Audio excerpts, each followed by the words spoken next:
What time you got to get? Okay. Yeah, we are recording. I don't know. You want to talk for like an hour? Yeah, go ahead. So I have no idea what we're going to talk about, but I got something to get off my chest. all right, kick it off. So it's been a couple weeks since we did this. It has. I don't know if we want to get into the reason why, but Why? What happened? What happened, Harry? No, so did we talk about calendars? Did we talk about yeah, people probably don't want to hear it too much, but I've been on record saying I don't use a calendar, Yes. I've been on record and saying I do use them, but I failed to. the calendar failed, or you failed to look at it the I past mean, couple. I can actually. You want to hear my excuse? My explanation. Basically, I'm actually okay. So I have nested heuristics I've discovered. Some days I'm slavishly attached to the calendar, and that is usually Monday through Thursday. And so the past 2 Fridays I didn't even look, and so I'm actually more like you, I see. Friday through Sunday, and then I'm like somebody else on the rest of the week. So I just completely blew it. I was running around. That's actually I was doing important things, Harry. I was getting cinder blocks. Uh, what else? Some like a tub thing. Hey, Important. I'm not holding it against you. Actually, it's probably not a bad idea. You have a couple days a week, you got the calendar, the rest you don't even look at it. That's better than looking But at it.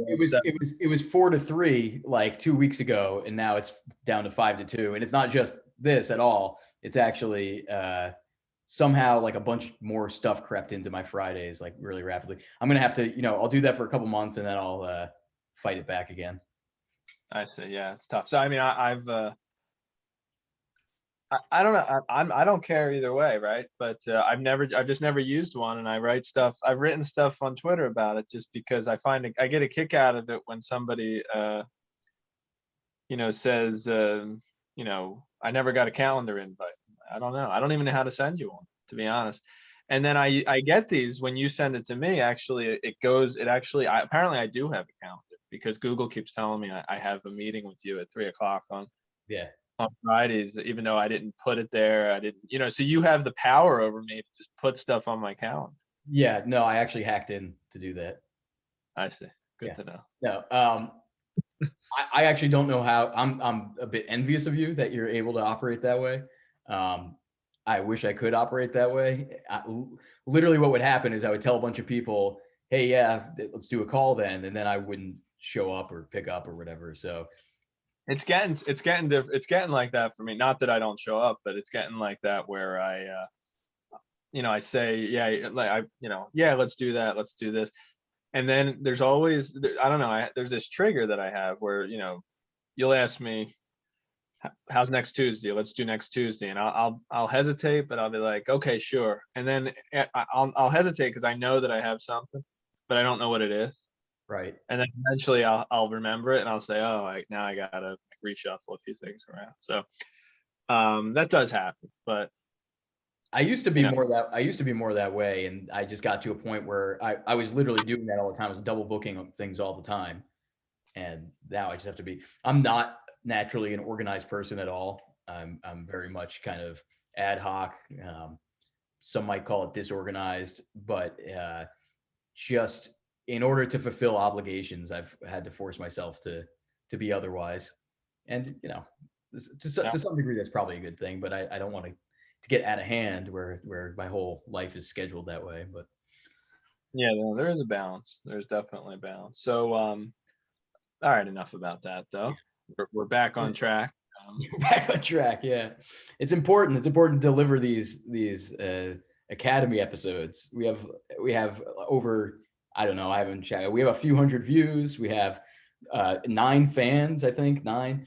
At least 9 people have watched this. So. Yeah, at least 9. And so it's important to deliver on this. But yeah, so what's going on? Let's see. The last couple of weeks, we were both at least a little bit at the Real World Risk Institute. That was pretty cool. It's always an exercise in, well, there's a situation where there's a calendar, but then there's sort of a complete lack of calendar, kind of chaotic. Um, but the crew there is getting quite big. It's every Yeah. day now is sort of seems to be a different instructor coming through. I guess you Yeah. talked about naive probabilism again, right? Is that what you showed? I didn't talk about that specifically. I talked about a segment of that, but I was focused on this example. I don't know. Were you in there at the time, or did you drop out? I had to drop out partway Yeah. through.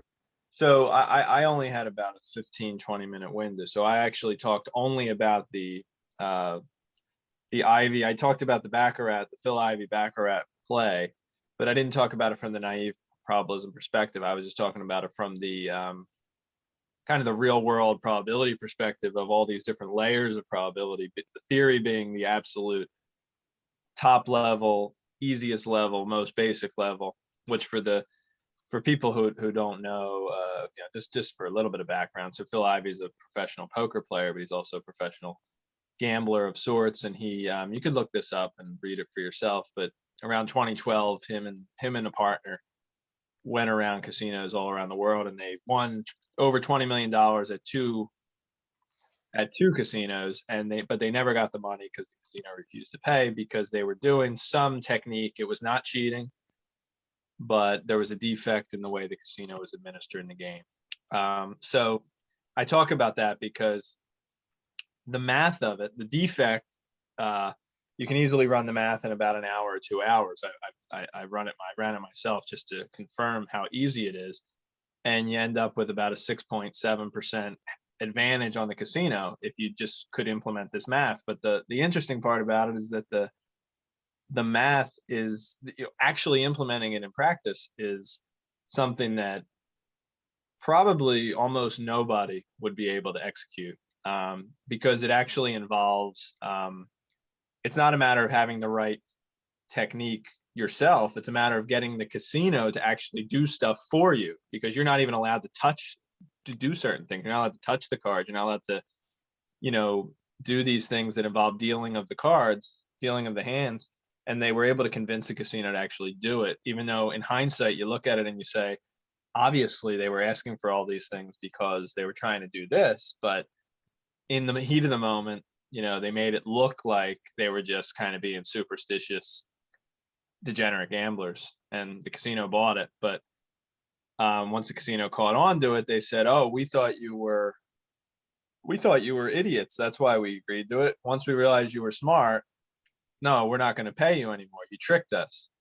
And No, that's I think one actually, of the most interesting things about that story, I learned about this story from you. I sort of was peripherally aware of Phil Ivey and whatnot, but I hadn't really dug into the actual story. But the part I love about the story is actually the court ruling, which basically said you didn't play nice, like you didn't cheat, you didn't do anything illegal, but the casino's supposed to win, and so and the way the game's supposed to work, you're supposed to lose, and so the casino owes you no money, and that's just such that's the real model at play. There's sort of this nested layers of models, and there's the model of the game, and then the model that they use to game the game, and then the real model, as it were, which is power backing power, and the court finding a way somehow to rule that you won this fair and square, but you don't get it. yeah, That's the rule. Yeah, go ahead. nah. That's All right, yeah. So the ruling in court was that they cheated. That they didn't cheat. If they had cheated, they'd be in jail. Especially cheating 20 million out of a casino.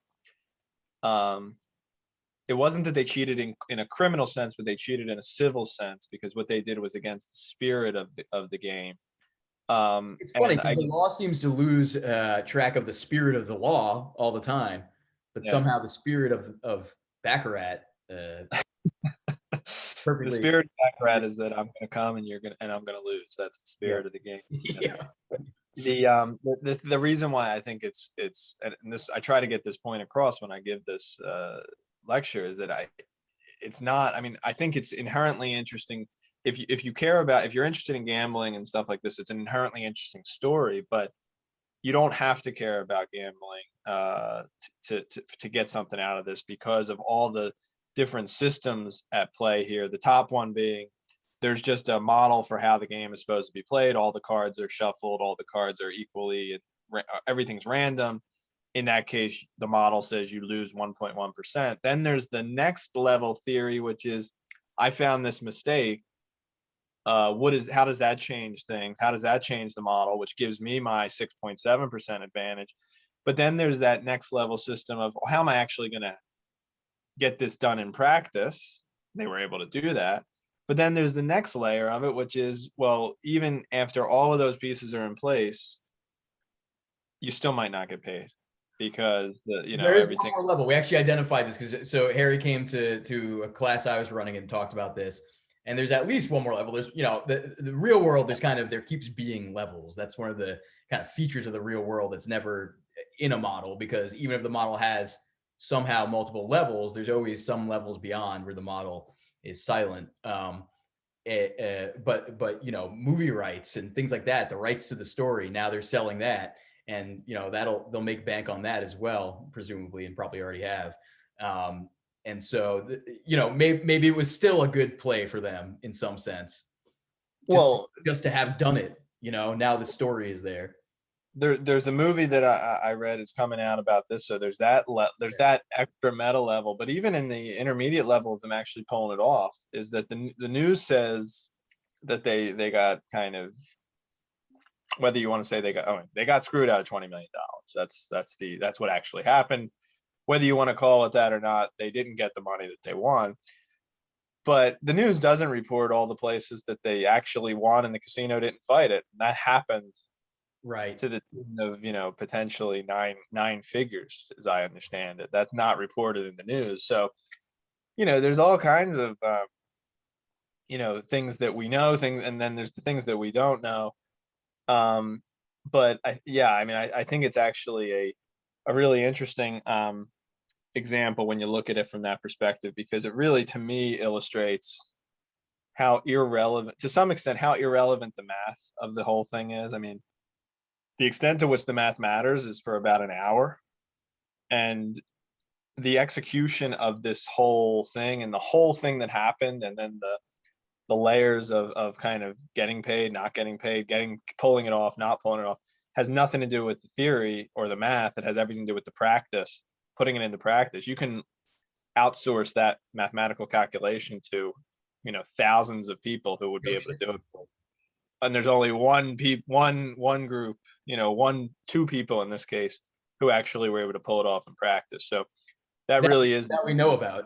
I mean, if someone's out there who did something similar, who just, flew under the radar a lot more cleanly and no, I mean, I can almost, I would almost guarantee that there's people not necessarily doing the same exact thing, of course, because now it's in the news, everyone knows about it, but doing stuff along these lines where they're flying under the radar. Absolutely. I mean, I think that this is happening all the time, and that's maybe the thing that makes it at once, fascinating, but unfortunately we can't talk about those things because we don't know what they are.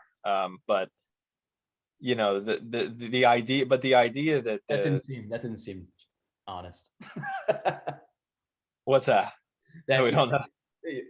I was just kidding. Maybe you have some sense of what some of them are, is what maybe I was thinking. Oh, I mean, yes and no, but I mean, at this level, hundreds of millions of dollars potentially, those are gonna. We wouldn't even have to do the academy anymore after that. We'd be set. Right. Yeah. Well, this is all we would have to do, though. We'd have nothing else to do, right? So, no, yeah. So I like telling that. I don't know how much. I mean, I'll keep telling it till as long as people are listening. But I mean, I've now said it a few times. I've talked about it a few times in your class, and now at Ruri. But I don't want to be a broken record. But I think that no, I love it. And for me, it's like, so I'm like slowly in the background developing this idea around, and I don't even know whether to call it a theory, because in some sense it's kind of like an anti-theory, but this idea around informal systems and how so much of the real world depends on informal systems. And that could mean, that's implies formal systems in the sense of formal models, mathematical models, computational models, but also just more like bureaucratic type systems as well, where, things are written down and there's a protocol to follow and all of that. And one of the things that studying systems has really hammered home, and when I say studying systems, I mean sort of studying formal systems, but looking at real world systems, where they break down, especially how they fail, how models break, pretty much all the time, and everything we really depend on rests on some kind of informality, something outside of the model, something outside of the bureaucracy, something that isn't captured in the Excel sheet or whatever it is. And I think I've kind of for a while had a sense that that's true, but the more experience I get and the older I get, the more I actually think that's the bulk of reality in the world, are these very informal type of relations and systems, and these models and formal things are very small little kind of islands within this sort of sea of informality. And ultimately, like ontologically, whether that's some big giant formal system, that's smaller sub formal system to live inside of, or if somehow reality is something very different than a formal system, I don't know, and it's almost not so important to me. But yeah, I just see I see over and over this sort of strangulation of organic systems or kind of natural systems, because of this inversion of belief that kind of the formal model captures reality, captures the system, and it's clear that it never does. There's always something that leaks outside. So I love it. I love the story as an example of that leakiness of these models, and how many assumptions there really are around it. When I think part of your point of sharing that story is that this is supposed to be the setting, the casino setting, where the model covers the phenomenon, where it's telling you everything you need to know, everything that's relevant. It might leave out some irrelevant details, but everything that's relevant is in there, and indeed not. And it's never is that way. Although maybe it comes closer on a slot machine or something. I don't know. But you add humans into the mix, and things change. Yeah, that's exactly right. Which is that's why, initially, and really, I mean, it's interesting how some ideas don't come until you sometimes do have to kind of fake it until it becomes a real idea. But I liked this story, and as somebody who's involved in gambling in various ways, I was aware of it, and I just thought it was an interesting story. But it wasn't until I went to to present it um in a seminar, and your class in particular, although I presented it somewhere else first, but not from this perspective. But your class on complexity, and in some sense trying to make it fit, right? Trying to make it fit into that context, but it actually does fit once you try to look at it from that perspective. But you're not inclined to look at it from that perspective, because the surface level story is, okay, these guys tricked somebody. They were supposed to make a bunch of money. They didn't get the money. End of story. And that's probably how the movie's gonna be. But there's a much deeper lesson there that I think, yeah, what you're alluding to, of how, and I'm curious to see where this ends up going, or how this ends up fitting in, if you fitting it in to your anti-theory when the time comes. Because I mean, even slot machines, by the way, don't quite always satisfy what they're supposed to satisfy. The thing about slot machines, at least as far as I know, is that there's probably not hundreds of millions to pull out of them, but there's money to be made there as well. And I think that that's, at the end of the day, what interests me about these very very simple. I mean, they're as simple as it gets in terms of systems. They're manufactured systems. They're not real in the sense that we think that financial markets are real, or social networks are real, and that they kind of self-organize themselves. But they are real because they have there's the theoretical model that things are supposed to satisfy, and then there's the physical, there's all the social stuff, and the other things that come in that actually are needed to implement them. Like I say when I talk about this, the game of baccarat or blackjack or a slot machine is modeled as a math problem. But at the end of the day, when you actually want to have it in in a casino, it's a wood table with plastic cards and plastic chips and plastic this and people doing it. So that actually takes you outside, that takes you out of the model. And for the most part, the model can be implemented to a degree that can't be detected statistically to the naked eye or to any kind of statistical level of significance without millions or billions of observations. But there's plenty of instances out there where that's not the case. So yeah, no, I think it's a good example. It's an interesting one. So I was glad to talk about it anytime. Yeah, yeah, I will include it in this thing that I'm writing up about that idea. And I'll have you run your eyes over to make sure I don't say anything too stupid, but And what is this? Is this like a paper or a book or I'm what's actually going working on I'm actually working on a textbook for my course. I'm on the second iteration of it, and kind of tightening up the arc and the themes. And as that's happening, I'm putting together a book on the side to kind of, companion or standalone for those ideas. And one of the idea is to start from very fundamental considerations, things like cellular automata and simple models, but then build to something more real, which is and one of the central themes of ultimately where it gets to is, you have to in some sense be able to stand outside the system or in the way you use models, take them, grain of salt might be an understatement, but to treat them as kind of possibility and a very narrow possibility, in fact, even in a constrained system like that. So yeah, I'm putting together a textbook. We'll see how it comes out. I think it'll be pretty cool, but we'll see. And yeah, so this will be near the end of that textbook. In fact, sort of a culmination of observations and other kind of concepts to refer back to that will come early in the book. Nice. Okay. So that's you said second iteration, so that's coming. It won't be long.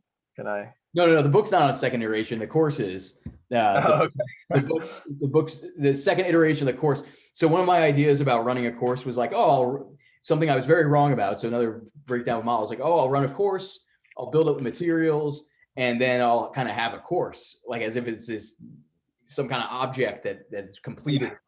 I've found, nothing of the sort. I get some crazy solar glares here. Nothing of the sort. The second time around, I'm not saying I did a bad job the first time, although maybe I did, but and there's too many pictures of family there. But the second time around, I sort of looked at what I did the first time and was able to see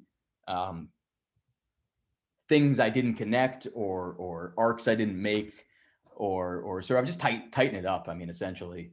And, and frankly, I mean, this is one of the things you learn studying complexity is that iterating on things allows you is one essential mechanism to produce things that are more complex than you could imagine, right? So in fact, with something like a book like this will be something that I really couldn't have imagined in total without going through an iterative process like this. So,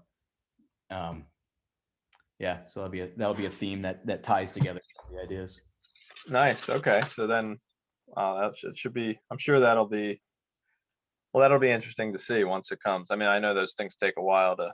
Right. And frankly, I'm calling it a textbook because I want to companion my course, but I don't think it really has a clear genre, or at least I haven't made it clear. Because I want it to be something you can, program along with and do little programming exercises, little simulations and stuff, but then also have some of these larger themes that certainly you can't really write a simulation about the breakdown of simulations, or maybe you can, but I haven't been clever enough to yet. I see. So there is kind of technical content accompanying more of the conceptual. I mean, from my perspective, so the term I'm using is applied complexity science, right? And my sense is that an important aspect, a really important aspect of applying complexity science is identification of the limits of those technical tools. Not just using them, not just having them to wield when they're appropriate, but not going beyond and using some other way of navigating, way of dealing with things, or at least stopping where your tools don't count anymore. Well, and I think that I mean, that, yeah, so that the complexity realm is the one in which the breakdown of these tools maybe becomes the most clear at some point, but it also is maybe the case where it doesn't become clear early enough, I guess, and maybe by people who read your book or take your class, it becomes more obvious. The pandemic being one, perhaps one good one, but I guess that this idea that the model breakdown, getting back to the example I was talking about, the model was broken from the model broke down and there was no need for it to break down. It was just a simple model and a simple setting, but it still broke down. And then you get into these complex systems where the model was never right in the first place, could never have been right, but you don't necessarily. I mean, I'm curious your thoughts on this. I mean, complex systems are complex for a reason, but we have a lot of simple models for modeling certain aspects of those systems. For the most part, those models probably actually, let's just put it in quotes, work, but they don't really work. They just explain what we see because we don't see the things that are we don't see kind of the rare events all that often. So it takes a while for us to, if we're just looking at observables, it takes us a while to actually realize it. But I'm assuming that if we take a more structural or higher level view, if we get outside the system, you can see more easily where the model's going to break down even before it actually does. Well, yeah, you can certainly. So generally, from my perspective, modeling complex systems is more about getting a sense of some of the possibility space, and even like I almost treat them like archetypes. Like we've seen this kind of pattern formation in this kind of cellular automata. Now we're seeing it somewhere else. I mean, so we have some kind of a sense of how this kind of thing could happen in the world, right? Like how could stripes develop on the zebra where there's no, zebra constructor putting the black skin here and the white skin there. So they're kind of like, I don't know, notional or thematic in that way. What almost I think is almost never a good idea is to try to build a model that is meant to represent, to be some kind of a facsimile of a real complex system.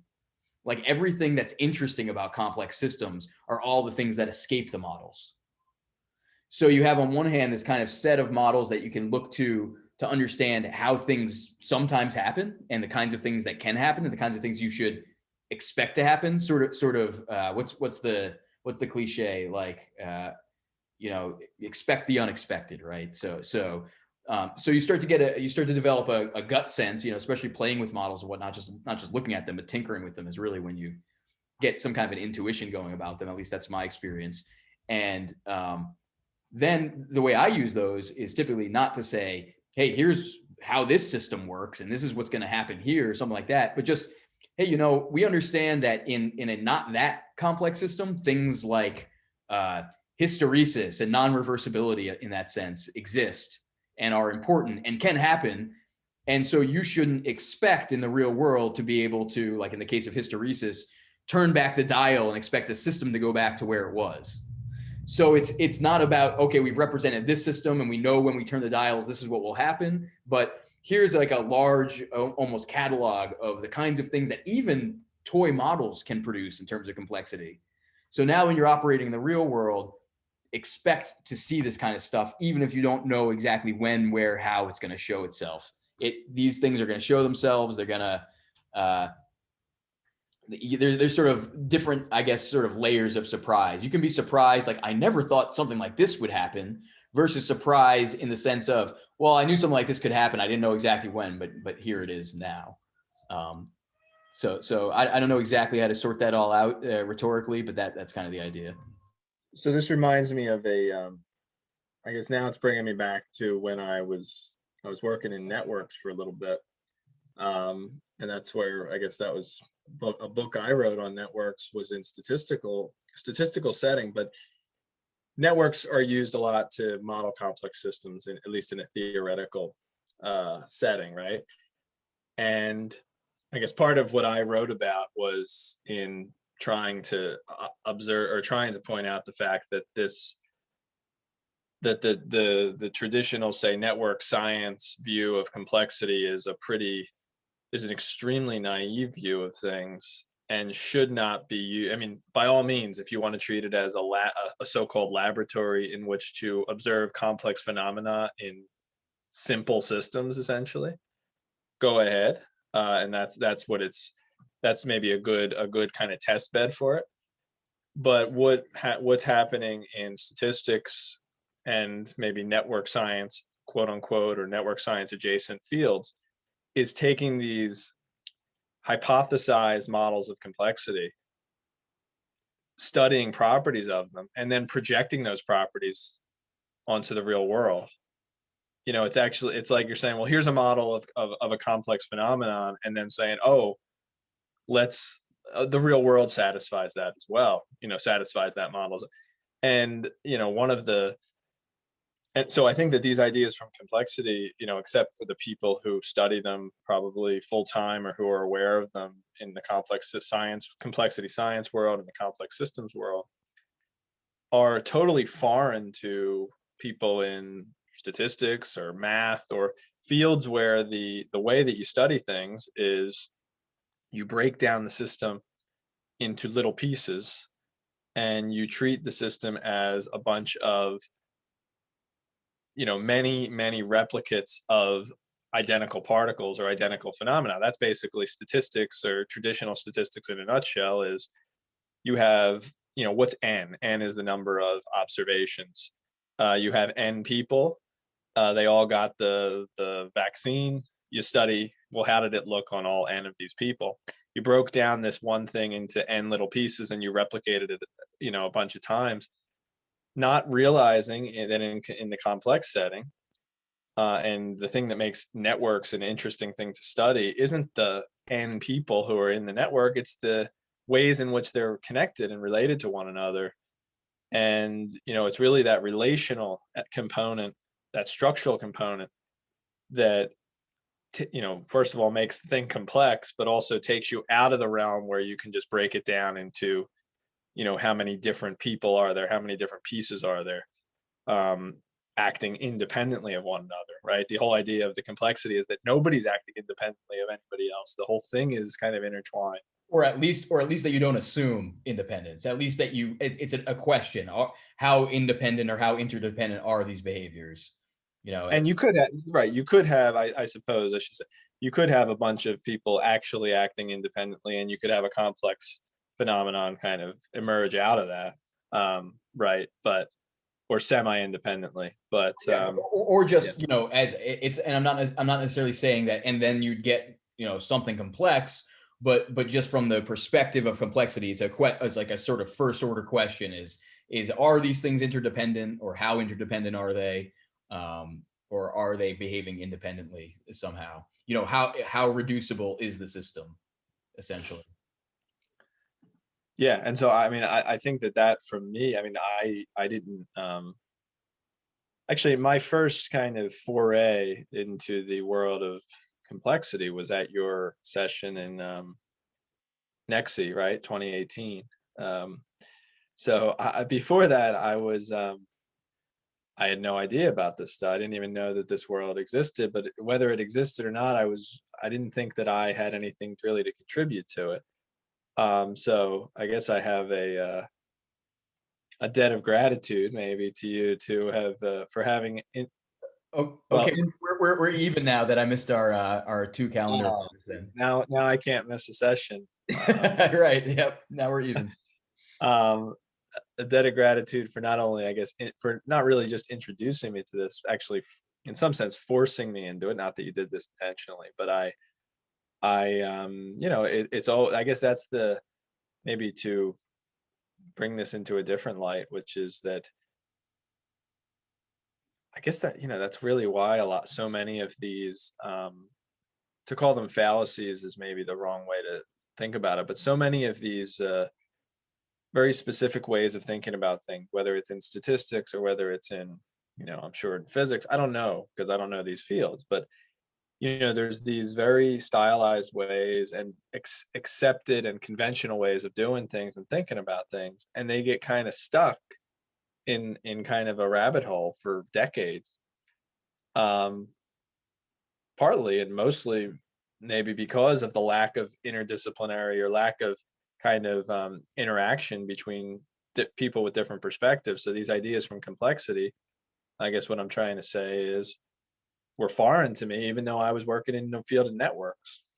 Well, I'll tell you, for one thing, I'm not, when someone says, I'm doing network science, to me, that's sort of instantly a red flag, because I found Yeah. that um, they tend to think of, they tend to do the project the model onto the world thing, where they say everything's a network. And it's Right. exactly the wrong way to think about it. No, everything is whatever the hell everything is. It is what it is. And often networks can be a useful modeling paradigm, because relationships are so important to most real world things, the relation among the variables or the entities. And therefore, because networks are good at representing at least pairwise relationships, if not, hypergraphs or whatever, then that becomes a often useful way to model things. But it's not by any means sort of everything is a network. No, you've inverted it. And in fact, I'll tell you the truth is that studying complex systems is no panacea, or even remedy, never mind panacea, against this kind of in the model thinking, in the box thinking, where you're kind of mistaking the world for the model, or the model for the world, whichever way that is. And it was actually something that was quite disappointing to me to discover, because I grew up, when I was really getting interested intellectually in complexity as such, I was reading people like Stu Kaufman and Chris Alexander. And these are kind of old school complex systems guys, who see that there's sort of the models we build, and we're trying to do our best to make sense out of these phenomena. But there's many ways that reality seems to escape our models. And that's actually the most interesting part of the whole thing, is how reality just seems so leaky and seems to escape all of our attempts to kind of bound it into these systems or these models. And so it was a big disappointment. That's a long-winded way of saying it was actually a big disappointment for me when I started, for instance, attending complex systems conferences and stuff, and looking at what people were doing and how they were thinking about things and talking about things, and discovering that despite the fact that the field of complex systems is sort of founded on a non-reductionistic approach to studying phenomena, what you have is a whole class of, in the academic realm, a whole class of people who are reductionistically studying what they think of as complex systems. So they've never made this kind of, like, it's almost an emotional switch they need to make. It's like, no, like, your model is nice, your simulation is interesting, there's a lot of we could talk about, but it's not the phenomenon. Only the phenomenon is the phenomenon, and there's always something about it that's not in your model. And so that sort of subtle reductionism I discovered in the academic realm of complexity was pretty disappointing. And yeah, so when I went to grad school, I was kind of a little bit aware of that already, and I went to study with a guy named Scott Kelso down at Florida Atlantic University. And part of the reason was because he seemed to be one of those folks that kind of saw that there was kind of this tiny world of the modeling, and then this big wild world of real things. But there was other issues there, and it turns out that when people like write books and stuff, often they sort of wax philosophical like that, but then it comes down to okay, now you're in the situation, you got to get the grant money, et cetera, and you sort of conform to the culture. So there's some maybe incoherence there. But yeah, so I've always been trying to, in some sense, rigorously find the edges of modeling, and kind of play at that edge and see how that is. Well, I mean, talk about an instance of applied complexity there. The grant funding, how that throws a wrench into things, but there's different layers, of course, of the system, right?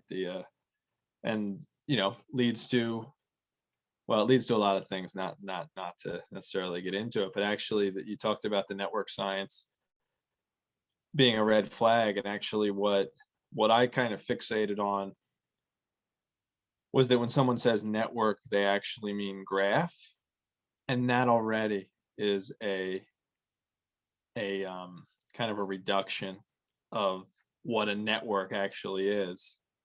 A network is I mean, network is kind of a technical term, but it's like a pseudo technical term, because it has a more of a conceptual meaning. You can think of it in your head as a bunch of stuff that's connected. Then this thing gets kind of reified as this mathematical object, this very, very precise mathematical object, which is a graph. And I basically wrote this, my entire book on this very point, because the argument in statistical modeling is always about what's the model, and the model is the meaning probability model. What is the probabilistic behavior of the data, normal distribution, some other distribution, IID, independent, all that stuff, the probabilistic model.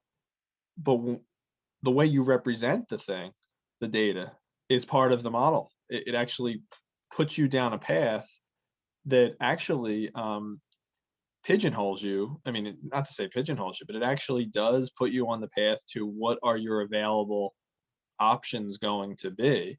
And when you represent the network or network as a graph, and then you try to be statistical about it, means that the realm in which you're working is on the realm of random graphs. But there might be other ways in which to represent these objects, and I talked about another way of doing it. But one of the main takeaways there was that, what is the main consequence? People say, okay, big deal. But what's the main consequence of thinking about these things as graphs in a mathematical sense is that graphs have a very specific definition in that, but they also, in a very kind of subtle and a little bit sneaky way, becomes obvious after you think about it for a while. In a pretty sneaky way, it puts the initial emphasis on the nodes of the graph of the network instead of on the edges of the network, because the definition of a graph is you start principally with a set of vertices, and then the edges are defined in terms of that set of vertices. It's a relation on the vertices, but there's actually a lot of systems in which the relations are the primitive unit, and the people involved in those relations are almost incidental to those relations, right? The relation happens and there's people involved in them, but the people are just there. I mean, they're there because the relation exists. I find this, intuitively very, very appealing, sort of the primacy of relations over the things that fulfill the relations. Do you have any good examples off the top of the head that, as you're thinking about it, like well, I mean, primary very, phenomenon? yeah, I mean, a very simple example that I think fits it is emails, or is an email. I mean, if I email you, yeah, I emailed you, but the content of that message is really what caused that interaction. There was, or you email or you call your parents or something. Maybe it's their birthday, right? So there's an event that happened, and that event, and about that event, and it's the occurrence of that event and your desire and your relationship to those people that makes you want to, say happy birthday. Joe Norman, the fact that you are who you are is irrelevant. The fact is that there are two people, they have a relationship to one another, and that's what triggers this event. This event is happening, this same type of event is happening thousands or hundreds of thousands of times every single day, everywhere in the world. The people involved in any one of them are not special, right? But the relation is what's driving it. The event is what's driving it. So one thing I really like that it, to me, feels, relationally driven is this idea. I don't know if you're familiar with it, of perception as affordances. Is that something you know about? I mean, I should. Not familiar. So there's a guy.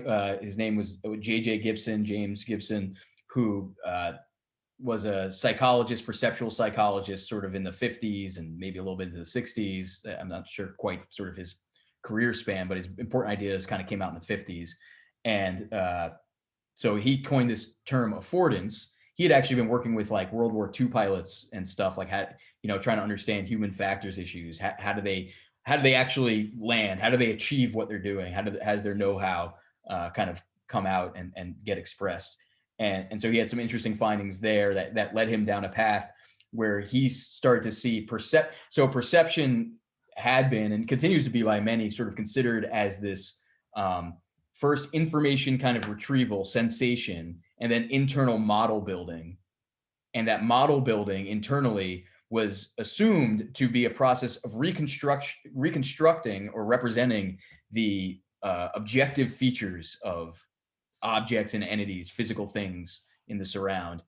But what his great insight was that whatever we're doing perceptually, ultimately, it's about opportunities for action. So here it is. This cat is petable. So I don't see, the luminance and the reflectance of his fur and whatnot. Primarily, I might be able to kind of abstract that kind of stuff later. But primarily, what I see is, oh, this cat is pick upable. This cat is push awayable. This mug is liftable and out of it, it's a drinkable object. It's containable. So that sort of able, what is the suffix is kind of the idea, like what you see are opportunities for action. But once you realize that, once you make that connection, that what we're perceiving are all these opportunities to act in the world, you realize that that's not separate. There's nothing objective, or it's not merely objective. It's relational in that it has to invoke my structure, what my body is able to do. I can, a branch that's this big around is graspable for me. If it's this big around, it's not graspable in the same sense. And so in the perception is invoking the structure of the agent performing the actions. And so what we think of as sort of, subject and object in the perceptual relation are really the sort of nodes in that graph picture that are emerging out of the edge, as it were. So that's just another place where I see that there's this sort of this primacy of relations that is completely non-reductionistic, right? And I think that to your point, part of the reason that graphs are conceived of typically that way, kind of first you have a set of nodes, and then there's something that structures them, the edges, is related to that sort of subtle reductionism. Yeah, we're looking at graphs, so therefore we're looking at relationships, but somehow that reductionism sneaks in that perspective of what's really important here are the nodes, and we're sort of looking at how they interact a little bit.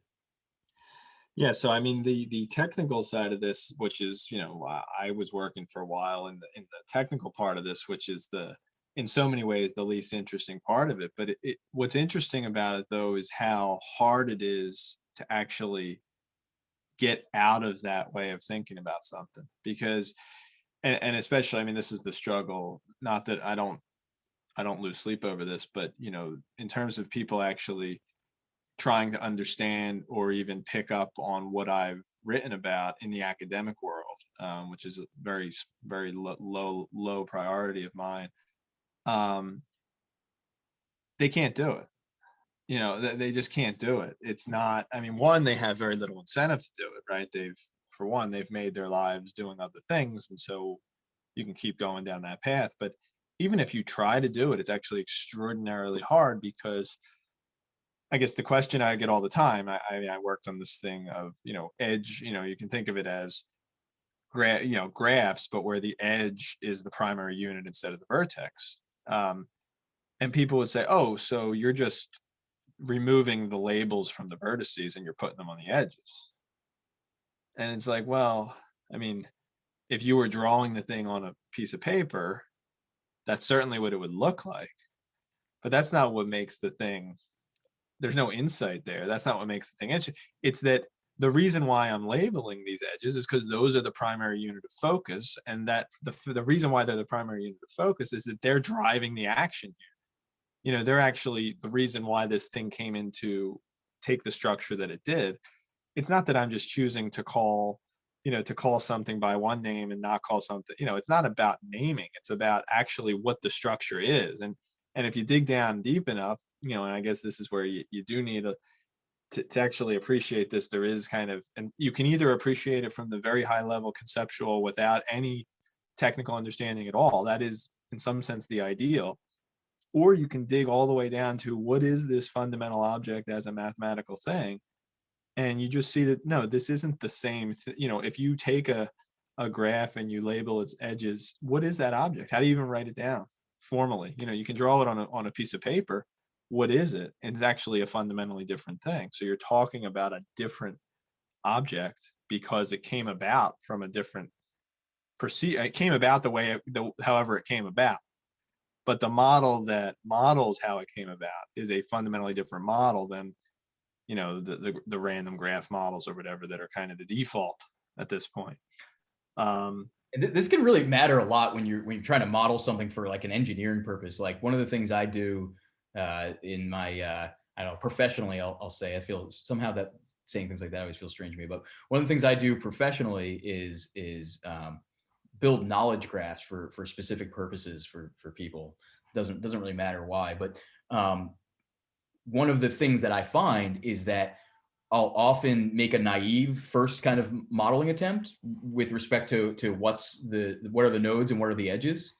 And then like I'll run into some limitation or some challenge or some seeming like an inefficiency. And so I'm kind of, it seems I'm somewhat primed to think this way and sort of invert this thinking, but for me, it's still very difficult often. And it will often be like a sort of squint session I'll have where I'll say, what would it mean if I inverted the nodes and the edges, or I thought about it a little differently here?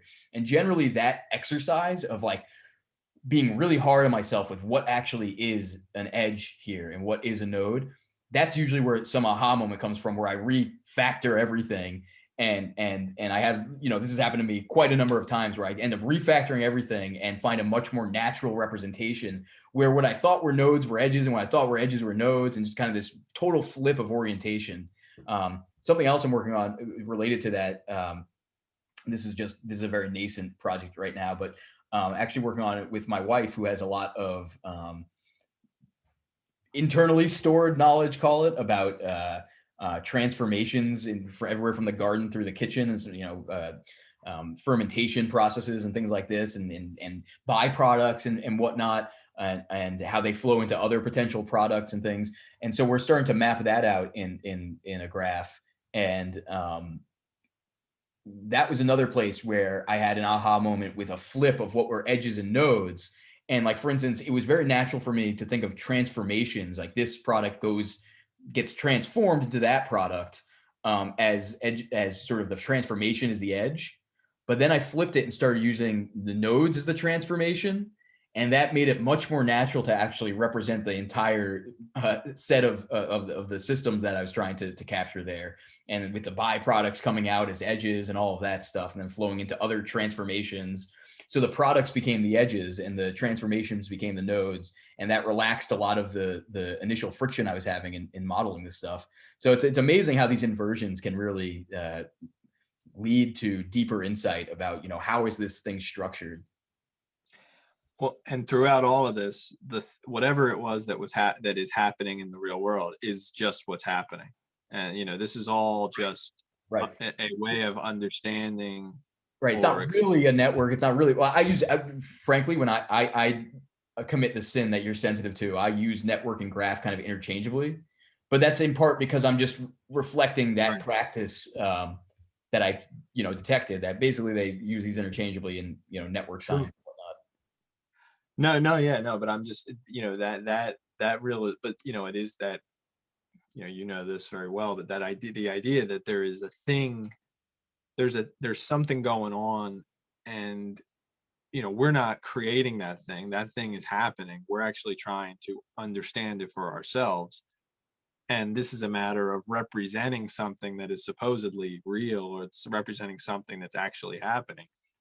It's a question of representation, which gets down to a question of language. It's just it's the vocabulary, or the way in which we're able to, the way in which we're able to describe it is a very kind of surface level way of thinking about it. It's the way in which we're able to internalize it and to understand it. And I guess that the tendency, well, not tendency, but well, not to harp on this graph network duality though. It's the tendency is that we become so used to, and this is unavoidable. We become so used to describing some things in the certain ways that we can't do it otherwise, right? I mean, we're speaking in English right now.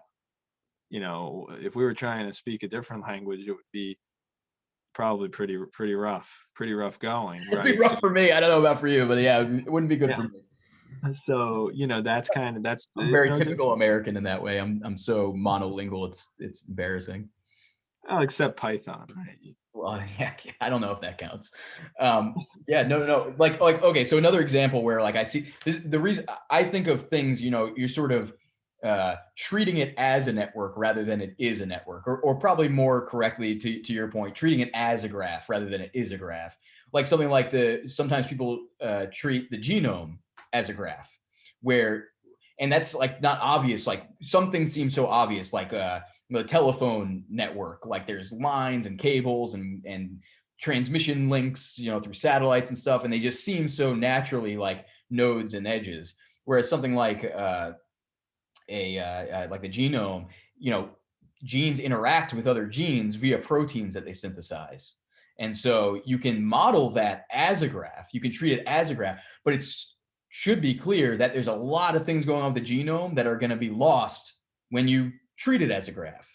And so I even think things that seem more like networks, what I call networks, telephone, the email, and stuff like that, are also, it's like something you can treat as a network or treat as a graph, but it's something else. Whatever it is, it is. And there's probably other modeling paradigms you could bring to bear for different kinds of questions, illuminate different aspects of the phenomena. And so I always just see, a modeling paradigm is like like any other empirical tool in a way. It's like a microscope or a telescope. It's like a way of looking. It's never the thing. It never, ever, ever is the thing. Well, that's it. Well, I have something to say about that. Actually, two things on what you were just saying, which is first of all, on the genome, and I know nothing about any of this stuff, but one way of, let's say, representing a genome, you just represent the sequence of letters, the sequence of nucleotides.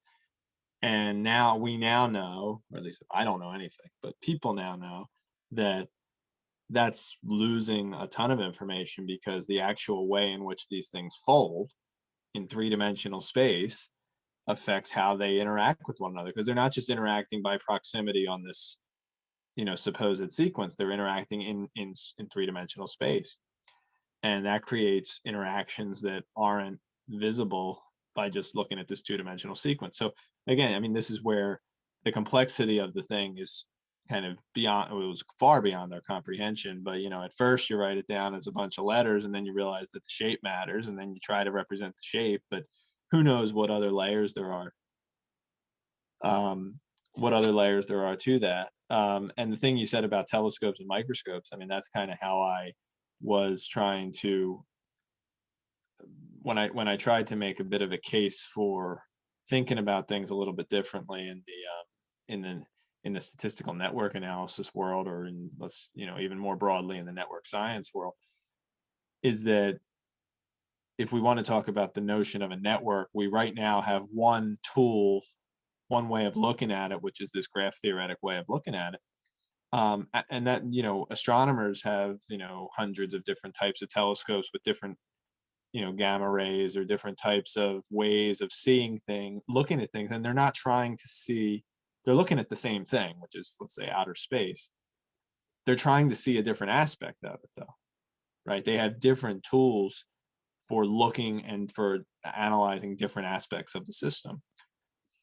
There very well may be there's certainly situations in which looking at a network from the vantage point of the nodes of the individuals in that system is appropriate and insightful. But all I'm saying, all you're saying, is that there's also situations in which looking at it from a different perspective will be insightful. So having those different paradigms, I think, is crucial. But the tendency, there is a tendency to kind of find a paradigm and then to kind of hammer it down, which is important. The harder problem is usually finding the alternative paradigm, because it requires this, you know, this exercise, not even an exercise. I mean, it requires actually changing the way that we see things There is an beyond what we're exercise already used to. associated with it, though. There is Yeah. some kind of there is some kind of a skill you can start to harness where you start to notice yourself kind of getting very comfortable in a way, and you can kind of there's I don't know exactly how, but I liken it to like these figure ground kind of illusions, these perceptual illusions, where you know you Mhm. can either see the faces or the vase, right? And it turns out, you know, I looked at those things a lot in graduate school, and I got very good at switching them. Mhm. And dynamic ones too. Kind of, you can see the multi-stable perception. You can see this in many ways. It got easier for me to see what I was intending to see, and there's something like that at a much like higher scale of just thinking and think and observing that you can start to get yourself to do it, but it's actually quite uncomfortable. I would say it's kind of that same feeling as when you're like introduced to a new, you know, formalism or even just a new notation, like a new way of notating something maybe you're already familiar with, and there's that like that sort of beginning period where it just feels so frustrating, and you just like get this really like you almost there's almost a instinctive like turn away, just leave it and just don't do it anymore, just kind of you know, fight or flight this thing. But yeah, I think there is some kind of a meta skill associated with like loosening yourself out of some local minima or something, and letting things reorganize into some new way of seeing it. Yeah, well, I think that that's well, first of all, I have there's a lot I think to say about that, and I think in the realm of probability, intuition, intuitive thinking, all that stuff. I think that we could probably go on for hours about that, and maybe we'll pick it up with there next time. But man, what do you think? I think we've hit on a lot of interesting things here. Yeah. Okay. Yep. A lot of fertile ground for us to continue on in the academy going forward, for sure. All We should right. also consider, like we're talking about, doing something, one of these live, trying that out. That'd be cool. Yeah, definitely. Maybe next time or sometime in the near future. So, you want to wrap it up? So what do you say on YouTube? You guys smash that like button. There you go. That feels that feels totally. What's the opposite of disingenuous? That feels totally genuine. Um, yeah, no, this is good. Harry, I know you are in a very exotic location right now, so I hope. You want to stop recording? No, I was that. This was our sign off. All right. Go ahead. I was gonna say enjoy yourself, and we'll talk soon. All right. Definitely. Thanks a lot.